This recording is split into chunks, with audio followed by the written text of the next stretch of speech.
Assalamualaikum warahmatullahi wabarakatuh. Shalom, Om Swastiastu, Namo Buddhaya, salam kebajikan. Halo Sobat Literasi, perkenalkan nama saya Teguh Octaviano, bisa dipanggil Theo. Saya berasal dari SMKN 1 Payakumbuh dan pada kesempatan kali ini saya akan melakukan resensi pada buku yang berjudul Matahari, karya Terelie yang diterbitkan di Gramedia Pustaka Utama dan memiliki nomor ISBN 97860033211 dan memiliki 400 halaman dan bergenre fantasi.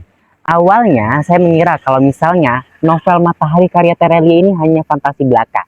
Sampai saya sadar bahwasannya politik kotor yang dilakukan oleh Dewan Kota di dalam buku ini itu adalah cerminan nyata terhadap sejarah otoritarianisme di Indonesia.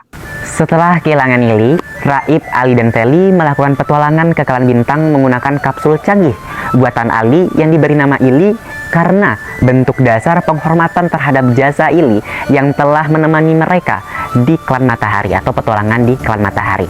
Dan mereka akhirnya berhasil sampai ke Klan Bintang walaupun melewati tantangan-tantangan seperti dikejar kelelawar, diserang ular, dan mereka sampai disambut hangat oleh wanita yang berumur ratusan tahun, teman-teman semua, yang bernama Farah atau bisa dipanggil Far.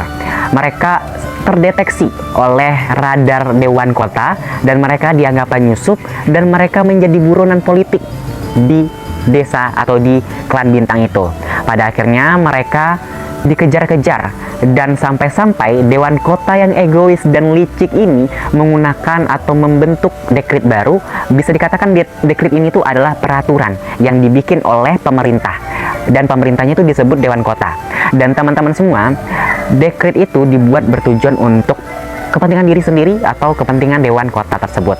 Terus, Dewan Kota bukan hanya bikin dekret baru, tapi juga memanfaatkan militerisasi atau militer untuk agar penduduk di Klan Bintang tunduk padanya.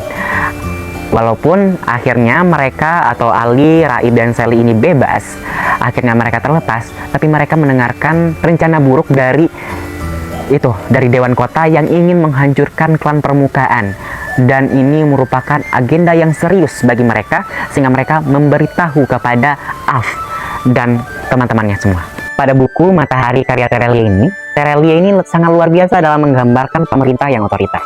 Dimana, ya Terelie ini kayak memberikan gambaran bagaimana sih pemerintah yang otoriter itu dijelaskan, digambarkan dalam bentuk buku. Dimana di dalam buku ini kita bisa lihat bahwasannya Dewan Kota atau bisa dikatakan pemerintah itu bikin kebijakan semena-mena, bikin dekret semena-mena, dan juga anti kritik.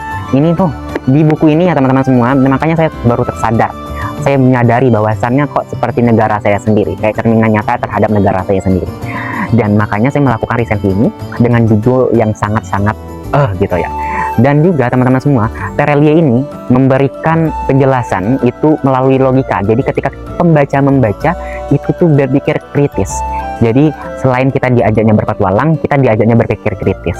Teman-teman bisa lihat covernya di sini, itu adalah gambar matahari dan judulnya juga Matahari.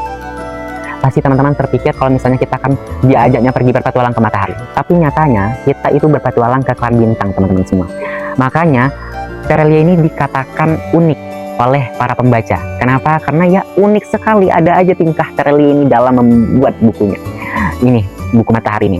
Juga ketika teman-teman mau baca buku Matahari ini, teman-teman itu harus membaca dulu dari awal atau series pertama yaitu Bumi. Baru teman-teman baca Bulan, baru Matahari ini. Kenapa? Karena supaya teman-teman tahu dari mana datangnya Raib, dari mana datangnya Sally, dari mana datangnya Ili, supaya teman-teman juga merasakan vibe-vibe itunya, kesedih-sedihannya, kemarahan-kemarahannya itu lebih terasa ketika teman-teman membaca dari series pertama. Novel Matahari karya Terelie pada dasarnya adalah novel fantasi yang mengangkat tema penyalahgunaan kekuasaan melalui Dewan Kota, di mana kita diajaknya berpetualang bersama Ali, Raib, dan Sally. Juga kita bisa melihat gambaran bagaimana sih pemerintah yang otoriter itu. Juga di sini kita diajarkan bagaimana jadi orang yang pemberani, bagaimana persahabatan itu, dan lain sebagainya. Bukan cuma itu saja, di dalam buku Matahari ini kita disuguhkan pembahasan-pembahasan logis. Jadi para pembaca juga berpikir kritis dalam membaca buku ini. Jadi teman-teman semua, kita bukan hanya membaca buku ketika membaca buku Matahari ini, kita juga diajarkan dan diajak untuk berpikir kritis. Jadi begitulah resensi buku dari saya. Wassalamualaikum warahmatullahi wabarakatuh.